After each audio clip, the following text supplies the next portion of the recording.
Hi, Zobble1975 and welcome to Elite Dangerous on the Xbox.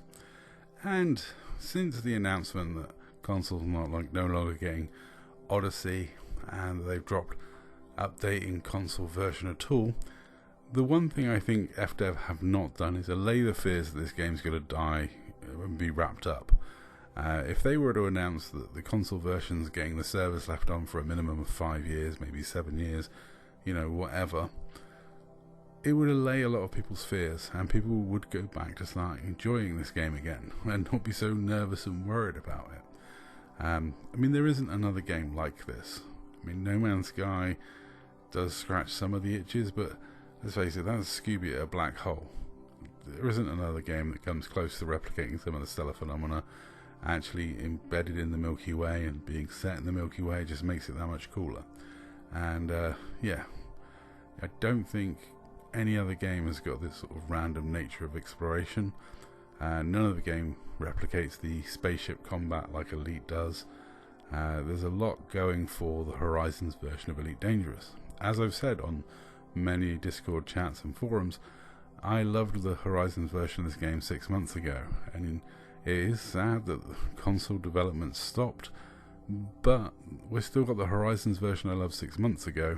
I'm a little more disappointed, but I still love the Horizons version we've got. It is still a wonderfully spectacular game. This trip out in the black with the other members of the Dark Marauders that I've gone on, these are just some of the random little snippets that I've recorded. And it's been amazing so far. The views, the sights, no other game's going to do that. You can't spend 3 months exploring in any other game I own or I've seen on console. It just doesn't happen. And the fact that you can go out for 3-4 months and see completely new star systems that nobody else has discovered in the Milky Way still, and map every planet and get your exploring nerdy thing on, is amazing. And I've been having fun in Astrid, bouncing around looking at some stellar phenomena, actually getting some stuff scored in my codex, because everyone knows I'm not an explorer.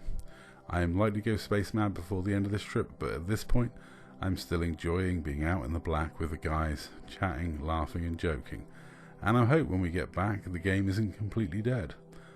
One moment, just time for an ad break. So we're going to take a pause to take a quick look at what you guys sponsor. With your guys' views, you help out Big Red Rooster Cockerel Rescue, helping out cocks of all sizes, all shapes, and for the love of the cock, keep watching so we can raise money for this lovely little animal rescue and save birds like my little co-pilot here. I'll be honest, it has been very disappointing times for Elite Dangerous.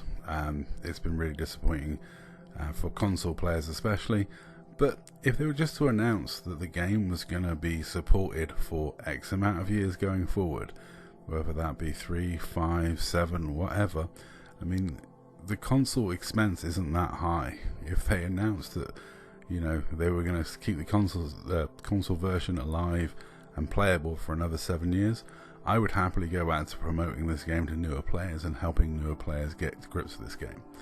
At the moment, if I talk to a newer player, I'm a little hesitant to recommend this game, even though I think it is an amazing game. I think there's so much uniqueness to it,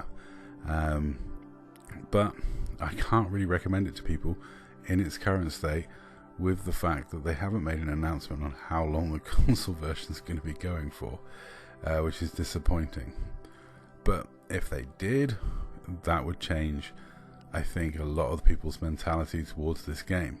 A lot of people would still see it as a dying game because we're not getting any new content ever again, but an announcement like that would placate a lot of the player base, and a lot of the player base would happily go back to playing this game.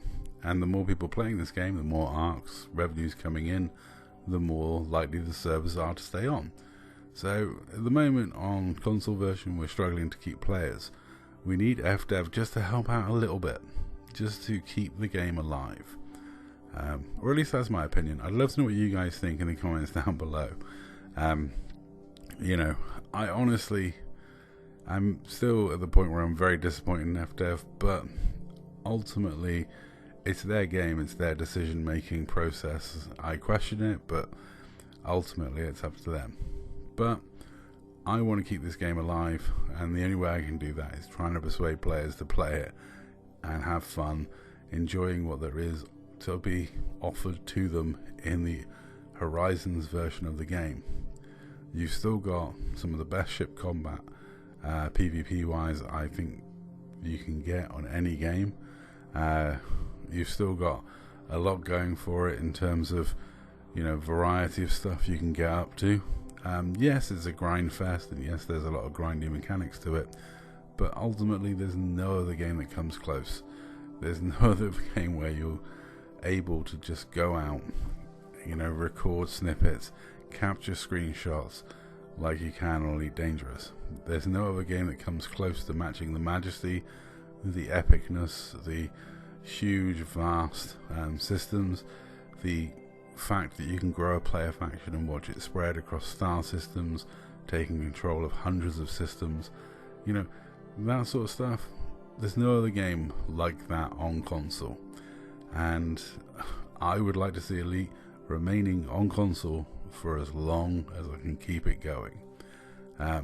Obviously, I mean, I have a vested interest. I make YouTube videos about it, and I can tell from my views they dropped off quite a lot, thanks to Fdev's announcement. So thanks for that, Fdev.